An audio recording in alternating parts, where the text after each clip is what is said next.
A ministra do Supremo Tribunal Federal, Carmen Lúcia, mandou a Procuradoria-Geral da República investigar suposta ajuda da ABIN a Flávio Bolsonaro.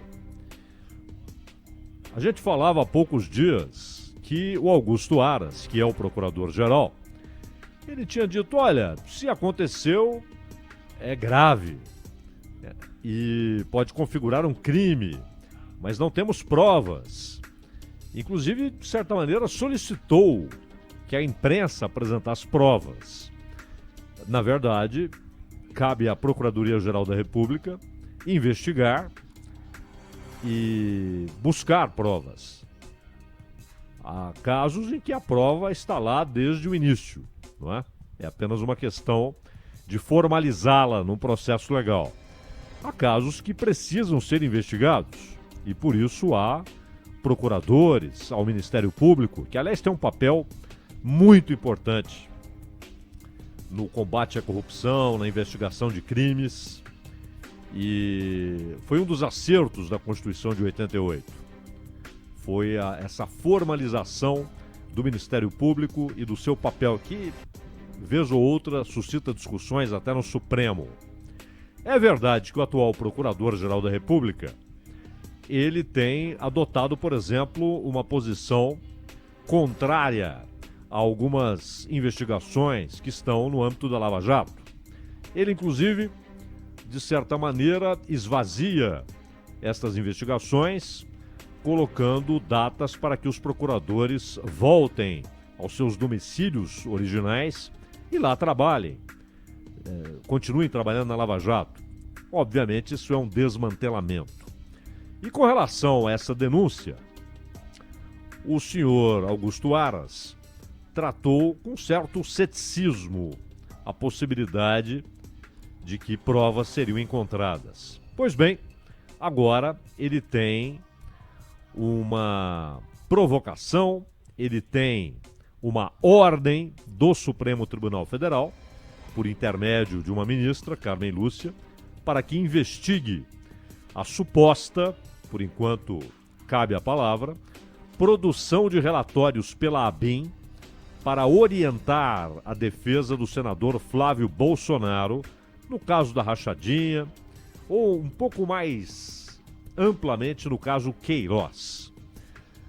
Carmen Lúcia afirma no despacho, onde está essa ordem, que os fatos devem ser investigados porque, em tese, podem configurar atos penal e administrativamente relevantes. Por exemplo, prevaricação, advocacia administrativa, violação de sigilo funcional, crime de responsabilidade e improbidade administrativa. Segundo a denúncia que foi revelada pela revista Época, e depois tem tido capítulos importantes, por exemplo, na Cruzoé, né? Mas, segundo essa denúncia, a ABIN, comandada por Alexandre Ramagem, amigo da família Bolsonaro, produziu pelo menos 2 relatórios para orientar Flávio Bolsonaro no inquérito que investiga um esquema de rachadinha em seu gabinete quando ele era deputado estadual no Rio de Janeiro, lá na Alerj.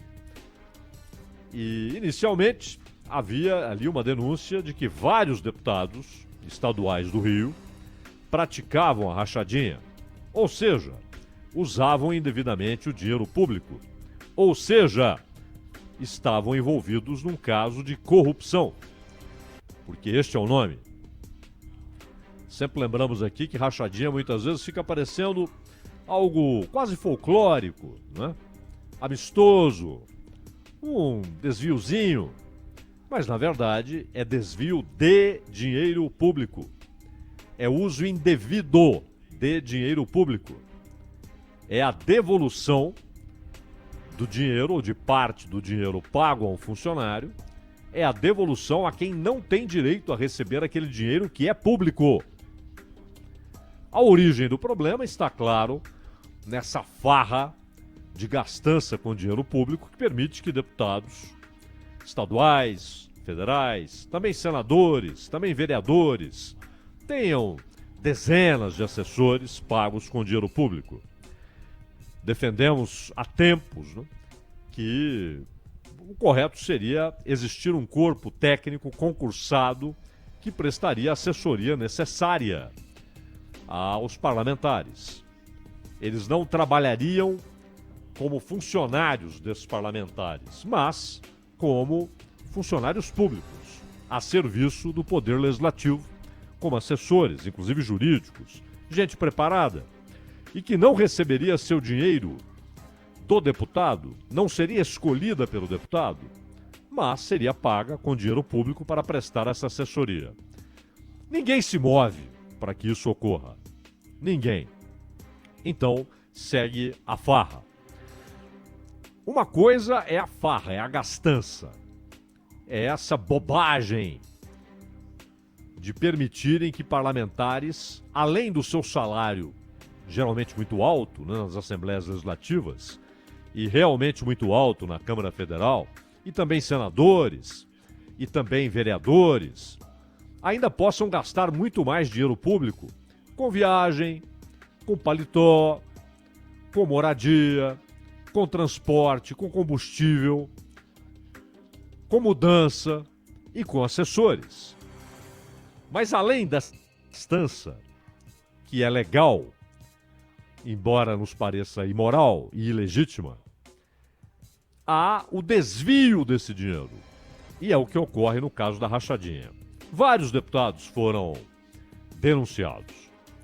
Investigados estão. Entre eles, Flávio Bolsonaro. E aí, o Flávio foi eleito senador, iniciaram uma discussão interminável de qual é o foro, se por ter sido eleito senador, ele deve responder perante o Supremo, ele deve responder perante a Justiça do Rio de Janeiro. Não resolvem essa questão inicial, onde o assunto deve ser tratado. Simplesmente isso.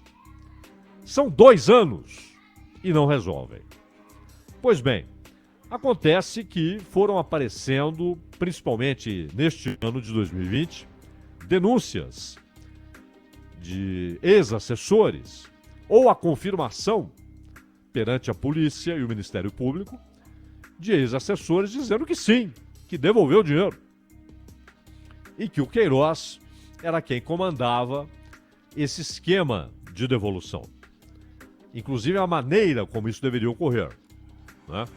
Dinheiro vivo, depósitos que não deveriam ultrapassar certo limite, né? Para que não entrassem ali no âmbito do controle das autoridades. E o assunto foi crescendo enquanto o Supremo vai ali empurrando com a barriga. Onde o assunto deve ser tratado? Em que instância? Na primeira? Ou na principal? Na mais importante? Na 4ª instância? No Supremo? Nem isso eles resolvem. São 2 anos. Até para que saibamos, é inocente. Tomara a conclusão seja esta.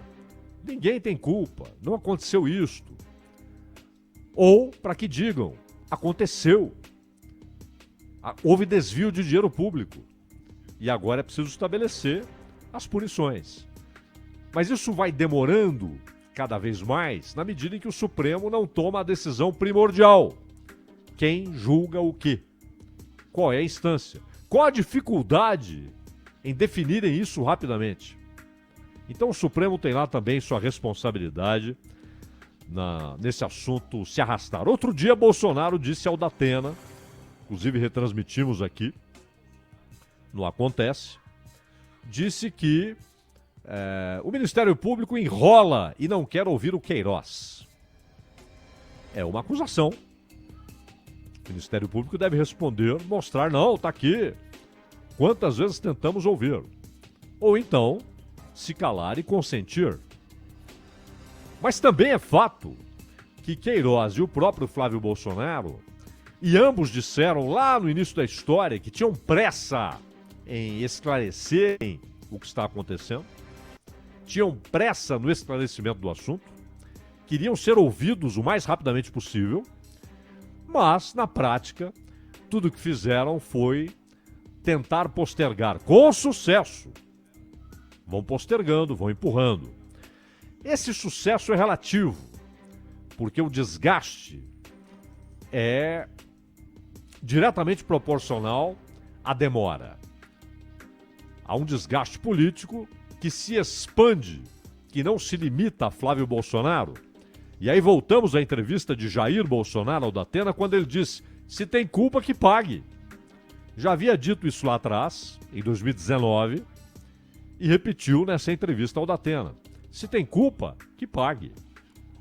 Pois bem, mas a definição, se houve culpa ou não, se houve desvio ou não, se houve corrupção ou não, ela demora, ela se arrasta, porque o judiciário tem abrigado todas as possibilidades, todas as brechas que a defesa usa para postergar o assunto.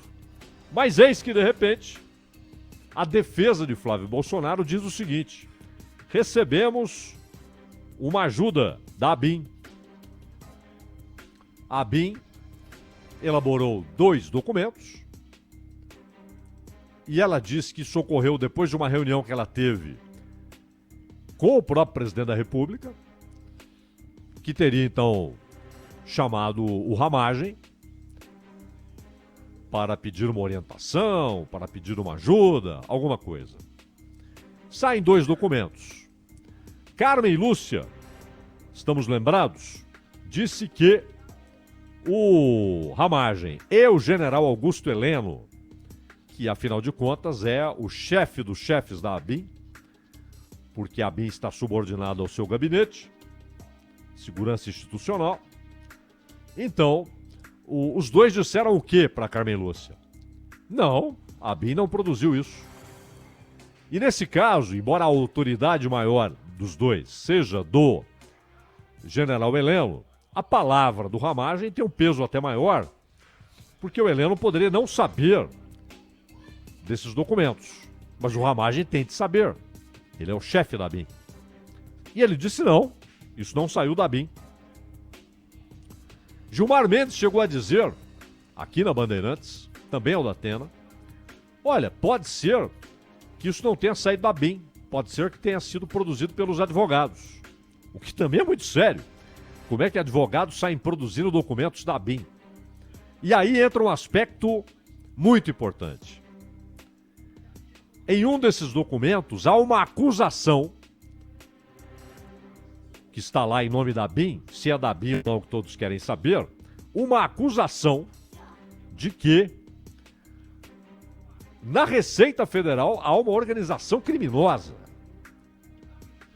Quem está dizendo isso, afinal? Inclusive mencionando um ex-chefão da Receita, Everardo Maciel, e o atual Toster.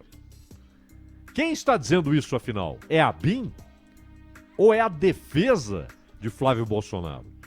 Ousaria a defesa de Flávio Bolsonaro colocar num documento que há uma organização criminosa dentro da Receita que investiga determinadas pessoas para produzir dossiês, relatórios? Ou então é da ABIN? E aí é mais sério ainda. É a ABIN, um órgão de Estado, não de governo, de Estado, embora, claro, com comando determinado pelo presidente de plantão, mas é um órgão de Estado, de contra-inteligência e de inteligência, que todo país deve ter, vale sempre notar, e todo país relevante tem um serviço de inteligência e de contra-espionagem, então é claro que o Brasil deve ter.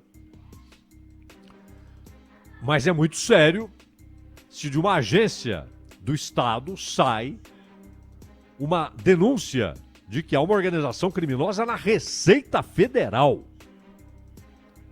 Pois bem, a ABIN negou que tenha produzido relatórios ou qualquer outro documento para ajudar Flávio Bolsonaro. Até porque num dos documentos está lá: objetivo, ajudar Flávio Bolsonaro no caso da Alerj, né? Segundo a agência, houve uma reunião regular dentro das competências atribuídas pela lei ao Gabinete de Segurança Institucional, que é comandado pelo Augusto Heleno. A ABIN disse ainda não trabalhar à margem da legalidade, como sugeriu a reportagem da época. De acordo com denúncia da revista, os relatórios produzidos para o senador não continham o logotipo da agência e teriam sido feitas por uma estrutura clandestina, portanto não é oficial. E a defesa de Flávio Bolsonaro admite a existência dos relatórios. Numa outra reportagem, publicada hoje ali pela época, a advogada de Flávio Bolsonaro, Luciana Pires, disse que não seguiu as recomendações feitas em relatórios da ABIN para obter informações da Receita em favor de seu cliente. Ela disse o seguinte: não fiz nada, não vou fazer nada do que ele, Alexandre Ramagem, está sugerindo. Vou fazer o quê? Não está no meu escopo, tem coisa que eu não tenho controle. Ou seja, ela disse que ela não pode seguir a recomendação de buscar na Receita o que há sobre Flávio Bolsonaro. O que a Receita teria investigado a respeito de Flávio Bolsonaro e que documentos saíram da Receita e que foram a base para o inquérito. E a revista Cruzoé publicou uma reportagem sobre o suposto auxílio da ABIN. O texto diz que mensagens comprovam que foi Ramagem quem encaminhou os relatórios com recomendações para Flávio e que os textos foram preparados por uma unidade interna da agência que atua paralelamente e que seria comandada por Marcelo Bormevet. Segundo a revista, esse é um amigo do vereador Carlos Bolsonaro e ex-integrante da equipe de segurança de Bolsonaro na campanha de 18. Depois da divulgação das reportagens, o PSB e a Rede apresentaram petição ao Supremo. Aliás, é impressionante como a Rede tem sempre ali um advogado já na porta do Supremo. Acho que ele fica na porta com o celular. E eles apresentaram petição ao Supremo solicitando o afastamento de Ramagem e de Bonnevet e a intimação de ambos para explicarem a suposta participação na realização dos relatórios. Pedido que faz todo sentido. É preciso esclarecer esse troço, não é? Na última terça, os dois partidos já haviam pedido que Flávio Bolsonaro fosse convocado a depor e que apresentassem as mensagens enviadas a ele por WhatsApp nos dias 20 de setembro e 8 de outubro, que continham os relatórios. Esse pedido ainda não foi avaliado pela Carmen Lúcia, mas ela agora faz aquilo que parece o Augusto Aras estava esperando. Que alguém dissesse: Aras, investigue. É sério. Investigue. Pode ser que a sua investigação conclua que a defesa foi quem inventou esse troço. Agora, é preciso investigar, até porque seria muito estranho que a advogada simplesmente começasse a dizer por aí que recebeu relatórios e auxílio e recomendações da ABIN. Ou seja, seria de uma ousadia insana e irresponsável que uma advogada saísse dizendo isso. Então é preciso investigar. E é o que, basicamente, a Carmen Lúcia determina que Augusto Aras e a estrutura da PGR façam o mais rapidamente possível. Ronald.